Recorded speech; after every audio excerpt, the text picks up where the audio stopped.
మాజీ ఎమ్మెల్యే మహమ్మద్ ముస్తఫాపై కూటమి నాయకులు కక్షపూరితంగా కేసులు పెట్టి ఇబ్బందులకు గురిచేస్తున్నారని వైసీపీ గుంటూరు తూర్పు నియోజకవర్గ ఇన్ఛార్జ్ షేక్ నూరి ఫాతిమా ఆరోపించారు.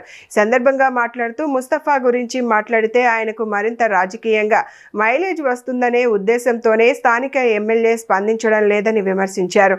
ముస్తఫా సాదాసీదా మనిషి అని, ఎప్పుడూ ప్రజల్లో ఉంటూ ప్రజల కోసం పనిచేసే వ్యక్తి అని అన్నారు. రాజకీయ లబ్ధి కోసం ఆలోచించే వ్యక్తి ముస్తఫా కాదని స్పష్టం చేశారు. అలాంటి వ్యక్తిపై కావాలని బురద జల్లుతున్నారని, అయితే ఆ బురద చివరకు ఆరోపణలు చేస్తున్న వారిపైనే పడుతుందని ఫాతిమా వ్యాఖ్యానించారు.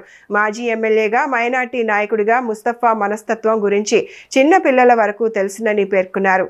అంటే ఇది వాళ్ళ కుట్రండి.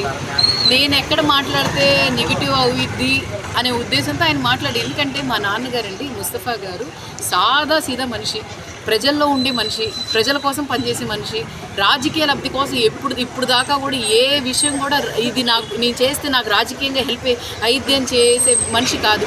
అలాంటి వ్యక్తి మీద కావాలని బురద చెల్లారనుకోండి, అది ఆయన మీదే పడుతుంది. అందుకోసం ఆయన స్పందించలేదు, చేయలేదు. నిజంగానండి కక్ష సాధింపు అనడానికి ఏమో ఈ ఎమ్మెల్యేలు వేశారు, ఎక్స్ ఎమ్మెల్యేలు వేశారు, ఎక్స్ మినిస్టర్లు వేశారు, అది చేశారు, ఇది చేశారని. కానీ ఈరోజు నిజంగానే ఒక మైనార్టీ నాయకుడు ఎమ్మెల్యే గారు ఆయన మనస్తత్వం ఏంటో ప్రజలందరికీ, చిన్న చిన్న పిల్లల వరకు అందరికీ తెలిసిన వ్యక్తి. అలాంటి వ్యక్తిని ఈరోజు బిహైండ్ ద బార్స్ పెట్టారనంటే ప్రజలకి మీ మీద అసహ్యం కలుగుతుంది.